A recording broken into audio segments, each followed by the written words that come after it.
algumas perguntas aqui. E ela acompanha a seleção brasileira há muito tempo. Muitos Muitos anos. Mas mais de 20 anos. O Osíris Nadal, um abração para ele. E o cinegrafista daqui ao meio era o Ventura, gente boa pra caramba. Um abraço pro Ventura, esteja onde estiver. Vamos lá, Berna, já que a gente colocou a seleção, vamos colocar o campo, então, do Brasil, que tem alguns problemas de lesão. O Rodrigo não está aqui na escalação, né, como a gente já percebeu. O Alisson também não está, então o Ederson, Wanderson, Marquinhos, Gabriel Magalhães, o Militão também está fora. Abner na esquerda. Gerson, Bruno Guimarães e Rafinha, que vai jogar com a 10.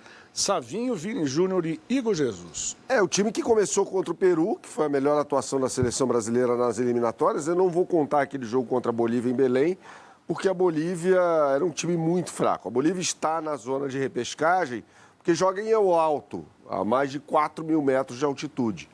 Então, assim, a Bolívia é um time muito fraco, fora dos seus domínios e tal, deve perder para o Equador nessa rodada.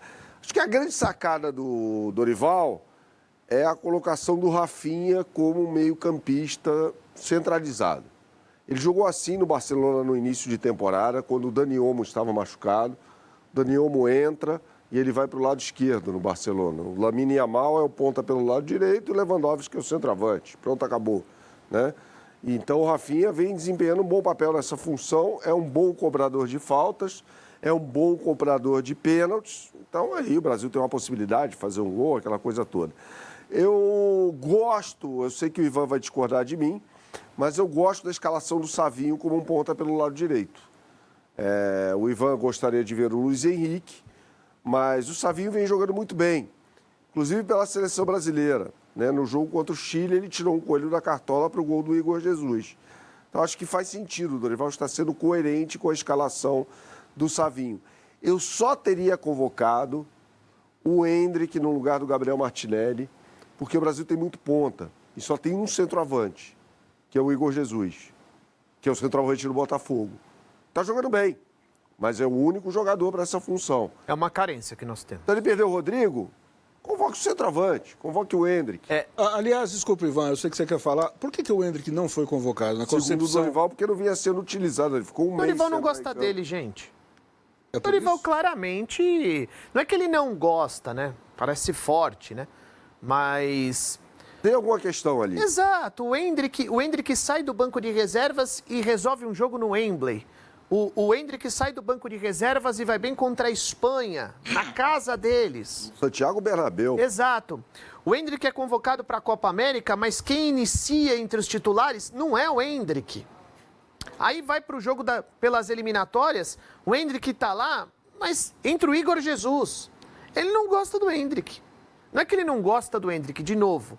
Eu acho que ele entende que o Endrick não é um centroavante mesmo. E assim, para jogar nessa função, ele prefere outros. Agora, não é que eu não gosto do Savinho, tá? Eu acho o Savinho um grande jogador. Tem muita gente que tem preconceito. Quem é o Savinho?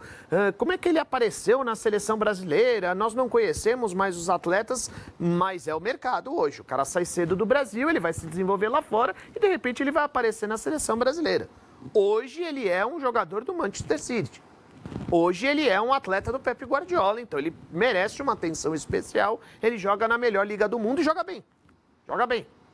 Ele foi um dos principais jogadores do Girona na temporada passada, ele e o Ian Couto. Tanto é que eles evoluíram. Um foi pro Borussia, o outro já era do Grupo City e foi trabalhar no Manchester. Então, eu gosto do Savinho. Eu só entendo que o Luiz Henrique é um jogador melhor, no meu ponto de vista. Ah, mas ele joga no futebol brasileiro. Ok. Ele jogou na Espanha. Ele jogou na Espanha. E muitos jogadores que resolveram voltar para o futebol brasileiro conseguiram evoluir novamente. Conseguiram retomar a carreira. Pedro, Gabriel, Luiz Henrique, Gerson. Então, assim, o futebol brasileiro conseguiu resgatar bons jogadores. O Luiz Henrique, ele entra no finalzinho da partida contra o Chile e faz uma jogadaça, marca o gol do Brasil. E depois ele simplesmente joga demais contra a seleção boliviana. Então, se você pegar o recorte dele, ele teve menos minutos que o Savinho. e para mim ele conseguiu fazer mais. Então eu entraria com o Luiz Henrique. Eu acho que essa seleção escalada pelo Dorival, se vocês puderem colocar o campinho novamente aqui pra gente, o Guilherme Arana para mim seria titular se Estava lesionado. se não tivesse. Você citou que é basicamente a mesma equipe que enfrentou a Bolívia, sem Peru. o Vinícius Júnior. Peru, Desculpa. Eu falei Bolívia? falou. Desculpa. Vinícius Júnior, sem o Vinícius Júnior naquela oportunidade. Ele está voltando agora para a seleção brasileira e o Brasil não tem o Rodrigo. Eu acho que o ataque, esses três ali, aquela linha com três, Savinho, Rafinha e Vinícius Júnior, vai ser uma linha composta por Rafinha pela direita, Rodrigo centralizado e Vinícius Júnior pela esquerda. Quando o Rodrigo estiver À disposição.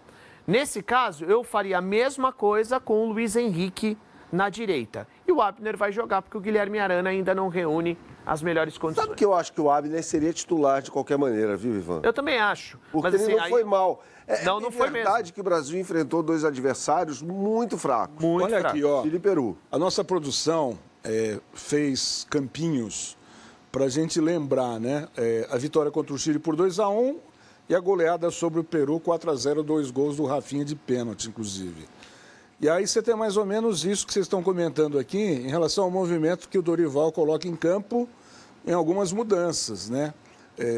Claro que as duas telas contam com o Rodrigo, o Rafinha está centralizado na primeira tela ali e na segunda também. Savinho começou jogando, Luiz Henrique entrou depois no segundo tempo. Igor Jesus começa como centroavante também na preferência de ataque, depois entra o Endrick no lugar. Ou seja, o desenho da preferência do Dorival é mais ou menos igual. E sendo que essas duas escalações não contam com o Vini Júnior. Né? Porque ele esteve fora por causa de uma lesão na cervical, né? Eu queria abordar essa questão do centroavante, Kaká. Você não quer mais as telas? Podemos tirar? Podemos tirar. Não, o desenho, o Kaká tem razão, né? O desenho, o Dorival usa praticamente sempre o mesmo desenho, Mesmo né? desenho. Ele usou no Flamengo, no São Paulo, no Santos. No Flamengo, não. No Flamengo, ele jogava com o Losango no meio de campo. Ele jogava com o Thiago Maia, É verdade. com o Gomes pelo lado Sim, esquerdo, tem Everton Ribeiro razão. na direita, Arrascaeta, Gabigol e Pedro. Tem ele razão. não tinha o Luiz Henrique, né? Tem razão. Mas, assim, foi legal que você citou sobre os trabalhos anteriores do Dorival. Os 3 últimos bons trabalhos do Dorival foram no Ceará, no Flamengo e no São Paulo. Ele sempre teve aquele centroavante de área. No Ceará era o Clebão, no Flamengo era o Pedro e no São Paulo era o Caleri. Ele sempre teve esse jogador de ficar mais preso na área. Ele até tentou fazer algo diferente no Ceará, colocando o Vina para ser um centroavante. O Vina era um meio-campista, né? Ele, por vezes, improvisou o Vina ali como um centroavante. Deu certo também. Ele jogava com Lima, Vina, ou Clebão e Steven Mendonça pelo lado esquerdo, né? No Flamengo ele fez o Losango e no São Paulo ele jogou daquela forma no 4-2-3-1 com o Caleri. Então sempre teve um centroavante. Sim. Deve ser por isso que ele não enxergue o Endrick como esse jogador de área. O Endrick não é, de fato, um centroavante de área, como o Pedro é, como o Caleri é, como o Germancano é. É um jogador de mais movimentação e tá tudo bem. É um jogadoraço, gente. É um craque de bola. Eu acho que deveria estar entre os 20 e tantos convocados aí.